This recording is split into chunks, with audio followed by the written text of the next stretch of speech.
All right, tapping on your face. All right, friend, go.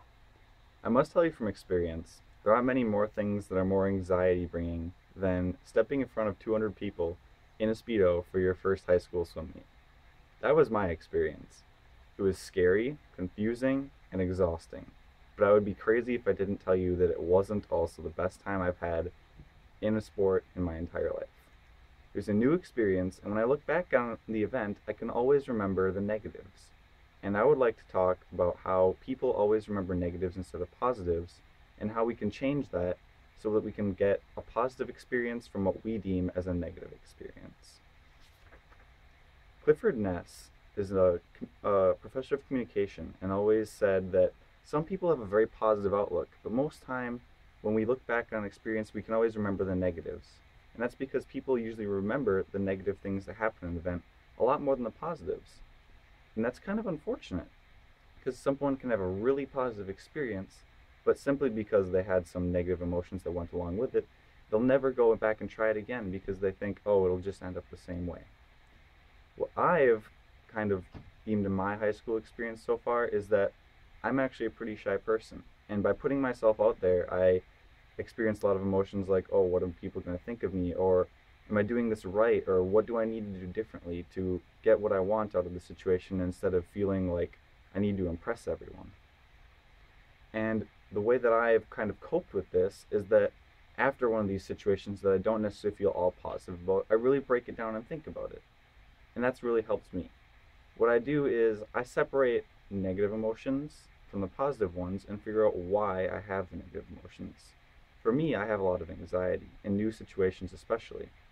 And that problem I've kind of dealt with as I look at the situation and, oh, it was kind of scary. Well, why was it scary? For me, it was because I was in a new place. I didn't know what I was doing. I had never done it before. I didn't know the people that were around me. But I had a lot of fun. And that is what I try to take away from the experience instead of remembering what could be a scarring experience that I'll never go back on. And when I take away these experiences, it allows me not only to take away positive memories for the future or just a brand new thing that I can go back and try, but also it allows me to expand my mindset and view other experiences as positive that might also have had negative emotions tied to them. I think that this should really be a part of the school curriculum because a lot of students have troubles with this with public speaking or social skills or just adapting to a new environment in general. And this kind of skill development could really help them in the future and in their schoolwork.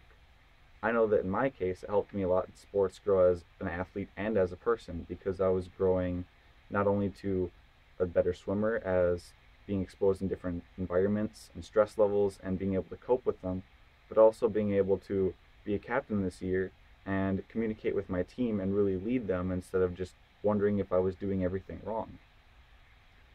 Overall, I think people really need to just take a moment and breathe and just take in the experience. Once you've really just thought about it and given a reasonable amount of your time, you'll find that a lot of your experiences aren't actually horrible and that you can take away a lot more from them than just the positive or the negative emotions that come with them. If we take away the positive sides, we're giving ourselves something, but we're also giving back to our community. If we're doing something positive like volunteering, I know that the first time I did Feed My Starving Children, I was actually kind of intimidated because it was a working environment. I wasn't necessarily working with people that I knew, but I was doing something really good. And by taking away that positive side, I wasn't scared to do it. And I went back and I went back, and now I go and do it 3 or 4 times a year. And overall, I'm helping some other community get food over in Africa or wherever they're shipping this food for people that need a lot of a lot of help for getting resources. And in the end, it comes in a better spot for everyone. I think that people really just need to understand this. If they are in speech classes or their English classes and they really try and take the speeches that they have seriously and not just practice, but practice in front of their peers or in front of other people or in different environments, not just in the safety of your own room or home, we gain this different perspective and almost have a paradigm shift of our own. And I firmly believe that people can have a positive outlook on a negative experience that turns the negative experience into a positive one. And this new or uncomfortable feeling certainly turns into a great feeling and one that we want to feel again. And by dislocating those hard first emotions from an experience we've never had before, we can really separate the negativity from the positivity and overall come out happier and happier memories. I think that in the end, we must realize we shouldn't cheat ourselves out of incredible experiences just because we've had some negative emotions with them. Some of the best experiences of our lives, at least for my case in swimming, come from sprouting of negative emotions, but also having fun. And by cheating ourselves of this, we ruin ourselves of not only happy memories, but also people we'll meet, things we'll develop, our physical fitness in my case, or just social skills that we'll use for the rest of our lives. It was